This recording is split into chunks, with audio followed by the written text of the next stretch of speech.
महाराष्ट्र में चुनावी माहौल है, 3 मतलब 6 पार्टियाँ अलग-अलग लड़ रही हैं और यूपी हैं 2। आपने कहा कि चुनाव के बाद कौन किसके साथ जाएगा, ये कोई नहीं बता सकता। देखिए, जिस तरह से महाराष्ट्र में चुनाव हो रहे हैं और एकदम कांटे का मुकाबला है। नतीजे के बाद क्या होगा आज कोई भविष्यवाणी नहीं कर सकता। 2019 में जब नतीजे आए किसी ने सोचा नहीं था कि इस तरह की कोई सरकार बन सकती है। और राजनीति में कोई किसी का परम मित्र परम शत्रु होता ही नहीं, परिस्थितियाँ दोस्त दुश्मन बदलते रहती हैं। नतीजे के बाद कुछ भी हो सकता है, कौन किसके साथ जाएगा आज कहना मुश्किल है। लेकिन ये बात सच है कि अजीत पवार जी ये किंग मेकर होंगे, हमें पूरा विश्वास है।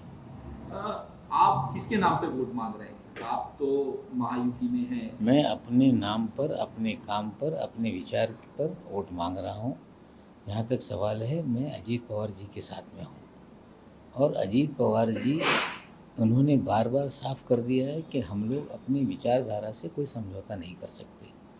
हमारी साहू फुले अम्बेडकर की विचारधारा है और विचारधारा से जो भी है गठबंधन हुआ है, ये पॉलिटिकल एडजस्टमेंट है, वैचारिक हाल मिल नहीं है। ये लोगों को समझना पड़ेगा। और जो लोग इस पे सवाल उठा रहे हैं उनसे पूछना चाहते हैं, क्या उन्होंने पॉलिटिकल एडजस्टमेंट किया था कि नहीं? क्या नेताजी मुलायम सिंह यादव जी 89 में जब जनता दल की सरकार बनी थी, वे पहली बार मुख्यमंत्री बने थे, तो क्या भारतीय जनता पार्टी का समर्थन था कि नहीं? क्या ममता दीदी ने इस तरह की राजनीति कभी नहीं की? क्या फारूक अब्दुल्ला हो, महबूबा मुफ्ती हो, क्या उन्होंने इस तरह की राजनीति की नहीं? ये सारी चीज़ें परिस्थितियों अनुरूप चीज़ें बदलती रहती है। पॉलिटिकल एडजस्टमेंट अलग है और वैचारिक किसी के विचार को मान लेना अलग चीज़ है। अजीत पवार जी ने स्पष्ट किया है कि हमारा पॉलिटिकल एडजस्टमेंट है, हम अपने विचार पे खड़े हैं।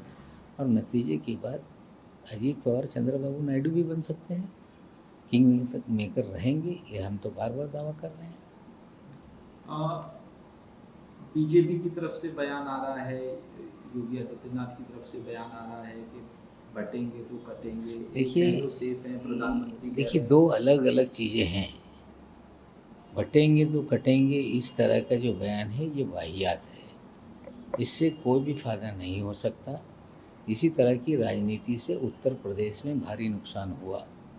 मैं आपको बता दूं, जब धार्मिक उत्पात चरम सीमा पे था, 92 में बाबरी मस्जिद गिराई गई, देश भर में दंगे हुए, उत्तर प्रदेश भी दंगों में झुलस रहा था। कल्याण सिंह जी की सरकार बर्खास्त कर दी गई, लेकिन 4 महीने के भीतर चुनाव हुआ और भारतीय जनता पार्टी हार गई। कोर्ट के आदेश से मंदिर बना, मंदिर निर्माण के बाद भी बीजेपी उत्तर प्रदेश में बुरी तरह हारी। तो धर्म पर आधारित राजनीति ज़्यादा दिन नहीं चलती। और हमें पूरा विश्वास है कि रोजी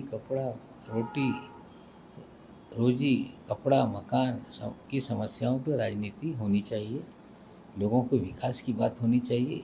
धर्म पे आधारित राजनीति की आयु बहुत ज़्यादा नहीं होती। जहाँ तक एक है तो सेफ है का बयान है, हमें लगता है कि बीजेपी का नज़रिया बदल रहा है।